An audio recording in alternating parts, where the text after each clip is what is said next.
नमस्कार, आप देख रहे हैं गंगाजल न्यूज और मैं हूं ताराचंद नागर। जिले की ओसियां पुलिस ने ब्लाइंड मर्डर केस की गुत्थी सुलझा ली है, लेकिन इस वारदात ने दोस्ती शब्द को कलंकित और शर्मसार कर दिया है। कहते हैं कि दोस्त वह शख्स होता है जिसके सामने आप अपने मन की अंतिम परत भी खोल कर रख देते हैं। दोस्ती गहरे रिश्ते और एक खूबसूरत एहसास का नाम भी है। पुलिस ने युवक की हत्या के आरोप में मृतक के दोस्त हरीश पुत्र दीनदयाल को गिरफ्तार किया है। इसने पुलिस को बताया कि किसी बात पर हम दोनों में बहस हो गई और उसने गला घोंटकर उसे मार डाला। ओसिया में मेघवालों का बास निवासी रमेश चंद्र पुत्र मांगीलाल मेघवाल ने पुलिस थाना में 13 अक्टूबर को रिपोर्ट दर्ज करवाते हुए बताया था कि मेरा पुत्र दीपक 2 दिनों से घर से लापता था और उसका मोबाइल भी बंद आ रहा था। आज स्वामी विवेकानंद मॉडल स्कूल के पास बानेलाव नाड़ी में दीपक का शव नग्नावस्था में तथा संदिग्ध अवस्था में तैरता हुआ पाया गया। आस पड़ोस के लोगों ने बाहर निकाला। शव पर मुंह व शरीर पर चोटों के निशान है। दीपक के कपड़े नाड़ी के किनारे पड़े मिले हैं। दीपक की हत्या की आशंका जताते हुए पिता ने मुकदमा दर्ज करवाया। पुलिस ने शव को मोर्चे में रखवा दिया। नाड़ी में युवक का शव मिलने की सूचना से ओसिया कस्बा और आसपास के गांवों में सनसनी फैल गई। भारी संख्या में लोग मोर्चरी के बाहर एकत्रित हो गए। सभी ने निर्णय किया कि जब तक घटना का पर्दाफाश नहीं होता तब तक लाश का पोस्टमार्टम नहीं करने दिया जाएगा और लोग मोर्चरी के बाहर ही धरने पर बैठ गए। एसपी ग्रामीण राहुल बारठ ने घटना की गंभीरता को देखते हुए एडिशनल एसपी दीपक कुमार शर्मा के नेतृत्व में दिनेश कुमार मीणा सीओ ओसिया, नरेंद्र पूनिया डीएसपी प्रभारी डीएसटी, प्रियंका वैष्णव प्रोबेशनर डीएसपी तथा बाबूराम डेलू थानाधिकारी ओसिया की जिला स्तरीय टीम गठित की और उसे वारदात का पर्दाफाश कर मुलजिम की गिरफ्तारी के आदेश दिए। टीम ने तत्परता से कार्रवाई करते हुए विभिन्न जानकारियां जुटाई। इस दौरान थानाधिकारी डेलू राम को पता चला कि 11 अक्टूबर की शाम को अंतिम बार मृतक को हरीश पुत्र दीनदयाल के साथ देखा गया था। इस पर पुलिस ने हरीश को दस्तयाब कर मनोवैज्ञानिक तरीके से पूछताछ की तो वह टूट गया और उसका टूटना हत्या का राज खुलना बन गया। हरीश ने बताया कि मैं व दीपक गहरे दोस्त थे। 11 अक्टूबर की शाम को हम दोनों बानीलाल नाड़ी के तट पर बैठे बातें कर रहे थे। इसी बीच किसी बात को लेकर हमारी आपस में कहासुनी हो गई और बात मारपीट तक पहुंच गई। मैंने वहां पड़ी कांच की टूटी हुई बोतल से दिनेश पर वार किया तथा नीचे पटक कर गला घोंटकर उसे मार डाला। थानाधिकारी व उनकी टीम ने उसकी बात के साक्ष्यों के आधार पर तस्दीक की और सही पाए जाने पर मुलजिम हरीश उर्फ मनीष पुत्र दीनदयाल निवासी मेघवालों के पास ओसिया को दीपक की हत्या के आरोप में गिरफ्तार किया। पुलिस ने समझाइश कर धरना प्रदर्शन समाप्त कराया और शव का मेडिकल बोर्ड द्वारा पोस्टमार्टम करवाकर उनके परिवार को सौंपा। परिवार ने मृतक का अंतिम संस्कार करवाया। एसपी ग्रामीण राहुल बारठ ने ओसिया थानाधिकारी बाबूराम डेलू, स्पेशल टीम के अमाना राम, सहायक उप निरीक्षक देवाराम, मोहन राम, कमांडो है मदन मीणा व थाना ओसिया के राम सुख, सहायक उप निरीक्षक नरपत राम, भाखाराम, वीरम राम, विक्रम, श्रवण खदाव, नाथुराम की टीम को पुरस्कृत करने की घोषणा की है। नगरपालिका फलोदी की टीम ने बुधवार को शहर में कोविड-19 की रोकथाम के लिए चलाए जा रहे जन जागरूकता अभियान के तहत मास्क वितरण किए और पंपलेट का भी वितरण किया। अभियान के दौरान पालिका कर्मचारी प्रेम गुचिया, शिव कुमार थानवी, ओम प्रकाश मोची व सफाई कर्मचारी आदि उपस्थित रहे। टीम ने शहर के मुख्य मार्गों, पुलिस थाना रोड, नगरपालिका रोड आदि पर मास्क वितरण किया और पंपलेट देकर कोविड-19 की रोकथाम की जानकारी दी। टीम सदस्यों ने विभिन्न स्थानों पर कोविड-19 से संबंधित पोस्टर भी दीवारों पर चस्पा किए। अनेक स्थानों पर बैनर भी चिपकाए गए जिन पर मास्क नहीं तो प्रवेश नहीं, बिना मास्क बाहर न आए जैसे स्लोगन लिखे। कोविड-19 को लेकर जागरूकता अभियान चलाए जा रहे हैं और आमजन को मास्क लगाने और सोशल डिस्टेंसिंग की पालना करने के लिए भी कहा जा रहा है, लेकिन लोग कुछ समझना ही नहीं चाह रहे। जोधपुर एमडीएम हॉस्पिटल के वरिष्ठ एमडी और कोविड सेंटर के प्रभारी डॉक्टर रविंद्र परिवार आज फलोदी आए हुए थे। कोविड को लेकर गंगाजल न्यूज ने उनसे बात की। उन्होंने बहुत महत्वपूर्ण बातें बताई। ये बातचीत हमारे दर्शकों के लिए काफ़ी उपयोगी सिद्ध होगी, ऐसी उम्मीद है। सुनिए डॉक्टर परमार ने क्या कहा। हाँ डॉक्टर साहब, कोरोना का लोग थोड़ी स्थिति स्पष्ट करें डॉक्टर साहब। लोगों में भ्रांतियाँ भी हैं और कुछ जोधपुर में उपचार को लेकर के लोगों में आशंकाएं दोनों रहती हैं। देखिए, कोरोना में लोगों को किसी प्रकार की भ्रांति नहीं रहनी चाहिए। सरकार जागरूकता अभियान चला रही है। इसका मीडिया, सोशल मीडिया और सरकारी मशीनरी द्वारा सब जगह व्यापक प्रचार किया जा रहा है। सबसे बड़ी समस्या लोगों को जागरूक करना है, जागरूक रहना है, सजग रहना है, बार बार हाथ धोना है, मास्क पहन के बाहर निकलना है, भीड़ भाड़ वाले स्थान में तो बिल्कुल भी नहीं जाना है। और जो बुजुर्ग, क्योंकि ये देखा गया है कि जिन व्यक्ति को शुगर की बीमारी होती है, डायबिटीज़ होती है ब्लड प्रेशर होता है, 60 साल से ज़्यादा की उम्र के होते हैं, जिनके गुर्दे खराब होते हैं, जिनको बाईपास या हार्ट का ट्रीटमेंट चल रहा है, वही लोग बाग इस बीमारी के जल्दी शिकार होते हैं। एवं उन्हीं लोगों में मॉर्टलिटी मतलब मृत्यु की संभावना ज़्यादा रहती है। लेकिन अभी पिछले कुछ दिनों से हम ये देख रहे हैं कि कोरोना का प्रकोप धीरे धीरे पहले से कम हो रहा है। इसका उपचार भी बहुत ही व्यापक स्तर पर जोधपुर के अंदर मथुरा में किया जा रहा है। मरीज़ को रेमडेसिविर, टोसिलिजुमैब बिल्कुल मुफ्त में दी जा रही है, प्लाज्मा थेरेपी दी जा रही है और एमडीएम के कोविड सेक्शन के अंदर कोविड मरीजों की सुविधा का बहुत ही व्यापक रूप से सभी चिकित्सक तन मन से पूरी इलाज कर रहे हैं।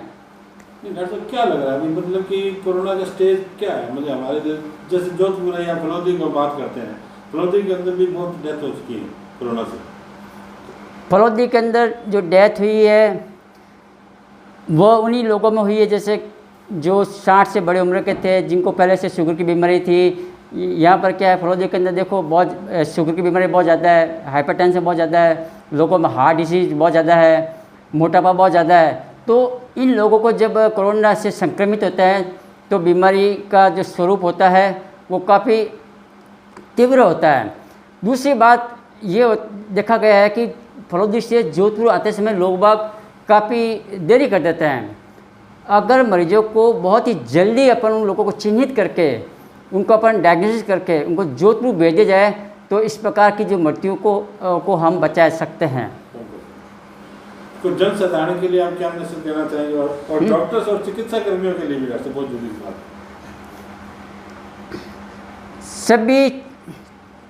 सभी चिकित्सकों को जैसे सभी चिकित्सक नर्सिंग कर्मियों को सभी की जोधपुर में ट्रेनिंग हो रखी है और उन लोगों को पूर्ण रूप से नॉलेज है कि किन मरीजों को जोधपुर भेजना है, किन लोगों को यहाँ पर होम आइसोलेशन करके इलाज करना है। सरकार की पूरी तरह से गाइडलाइन जारी की गई है। जो मरीज एसिम्प्टोमेटिक होती है या जिनके SpO2 को लेवल 95 से ज़्यादा रहता है रूम एयर पर, उन लोगों को घर पर इलाज किया जा सकता है। और जो मरीज़ गंभीर होते हैं, जिनके साथ में शुगर की बीमारी हो, ब्लड प्रेशर की बीमारी हो, हार्ट के मरीज हो, उन लोगों को अगर कोरोना हो जाता है या निमोनिया हो जाता है तो उन लोगों को तुरंत चिन्हित करके जोधपुर के अंदर कोविड हॉस्पिटल के अंदर भेज दें ताकि उनका जल्दी सुचारू रूप से इलाज किया जा सके और इस तरह से अकाल मृत्यु से अपन बचाया जा सके। अच्छा, मतलब आप क्या मतलब कि जिस परिवार के अंदर जो व्यक्ति 60 साल से ज़्यादा है और उसको दूसरी बीमारियां लगी हुई हैं, अगर वो कोई कोरोना पीड़ित है उसको तुरंत जोधपुर ले जाए? बिल्कुल बिल्कुल बिल्कुल। ये लोगों में इस तरह का किसी तरह का संशय नहीं होना चाहिए कि मुझे कोरोना नहीं हो सकता है या मुझे कोरोना आकर चला गया है। इस तरह की किसी तरह की आशंकाएं नहीं होनी चाहिए। जो भी मरीज़ शुगर का पेशेंट है, 60 साल से बड़ी उम्र का है, जिसके गुर्दे ख़राब हो रखे हैं, जिनका हार्ट का ऑपरेशन हो रखा है, ये मरीजों की जिनकी इम्यूनिटी कम होती है, इन लोगों को कोरोना का संक्रमण की संभावना ज़्यादा रहती है एवं इन्हीं लोगों में कोरोना की बीमारी का उग्र रूप देखा गया है। अतः इन लोगों को तुरंत अगर अपन रेफर कर दें तो इनका इलाज हो सकता है और इनकी अकाल मृत्यु से बचा सकते हैं। NSUI के प्रदेशाध्यक्ष अभिषेक चौधरी 19 अक्टूबर को फलौदी आएंगे। जिला देहात कांग्रेस कमेटी जोधपुर के महामंत्री सलीम नागौरी ने बताया कि प्रदेशाध्यक्ष बनने के बाद अभिषेक चौधरी पहली बार फलौदी आ रहे हैं। कांग्रेस नेता महेश व्यास के नेतृत्व में नगरपालिका टाउन हॉल में कांग्रेस जनों द्वारा चौधरी का नागरिक अभिनंदन किया जाएगा। इसी दिन बाद में भी चौधरी का अभिनंदन होगा। भारतीय किसान संघ की बैठक जिलाध्यक्ष रमेश व्यास की अध्यक्षता में कल तिवरी में हुई। बैठक में किसानों से आग्रह किया गया कि वे एमनेस्टी योजना का लाभ उठाने के लिए 31 अक्टूबर तक बकाया सभी बिजली के बिलों का भुगतान कर दें। इससे उन्हें ब्याज में पेनल्टी का लाभ मिल जाएगा। किसान संघ ने डिस्कॉम MD से भी मोबाइल पर बात कर आग्रह किया कि किसी भी किसान का बिजली संबंध विच्छेद नहीं किया जाए।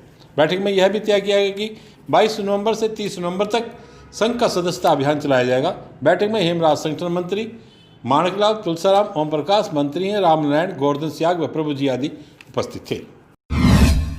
घंटियाली पंचायत समिति की नवसृजित ग्राम पंचायत बाबा का धोरा में आज नवनिर्वाचित सरपंच लूणाराम बामणिया ने कार्यभार संभाल लिया। बुधवार को बाबा का दौरा पंचायत में बीडीओ प्रेम कुमार जोरड़, वार्ड पंच रमजान का, वार्ड पंच सायर देवी, उप सरपंच रईस का, वार्ड पंच मोहन राम, वार्ड पंच रुखी देवी सहित कई गणमान्य लोग इस अवसर पर मौजूद रहे।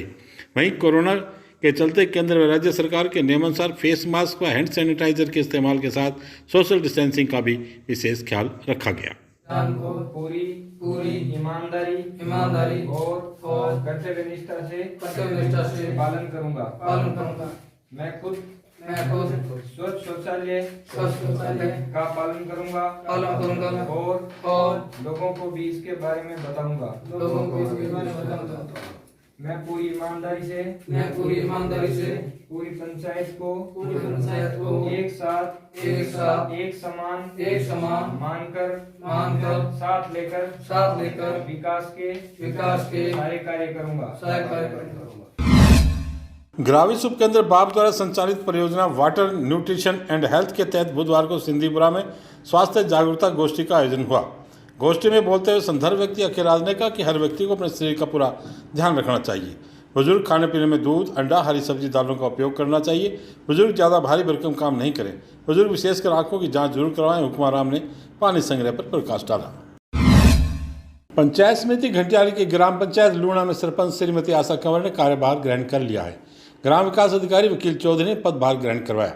वार्ड पंच तुलसी देवी सोनी ने सरपंच का माला पहनाकर स्वागत किया। इस अवसर पर मास्टर ईश्वर सिंह, अनीता चौधरी, संगम वेटरनरी डॉक्टर पूनम कंवर, पदम सिंह फौजी, एलडीसी विश्वनाराम, सहायक ग्राम सेवक नारायण मेघवाल, ओम प्रकाश सोनी, अमर सिंह पातावत सहित गाँव के अन्य गणमान्य जन मौजूद थे।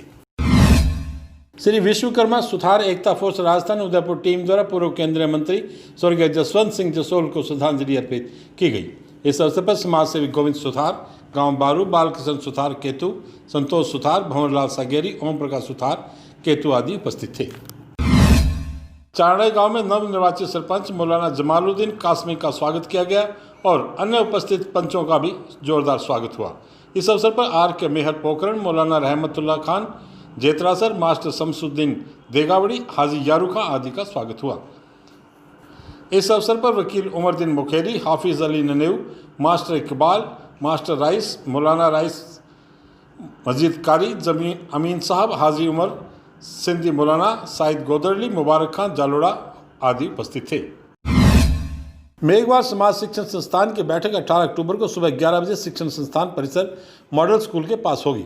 अध्यक्ष ज्ञानचंद जयपाल ने बताया कि बैठक में संस्था की जमीन पर भवन निर्माण के लिए नक्शा तैयार करने, भवन निर्माण व दीवार निर्माण तथा भवन निर्माण के लिए गांव-गांव से समाज के लोगों से चंदा एकत्रित करने के लिए कमेटियां गठित करने पर भी विचार विमर्श किया जाएगा। आज बस इतने समाचार। कल फिर आपसे मुलाकात होगी। तब तक के लिए मुझे दे आगे। धन्यवाद। शुभ रात्रि।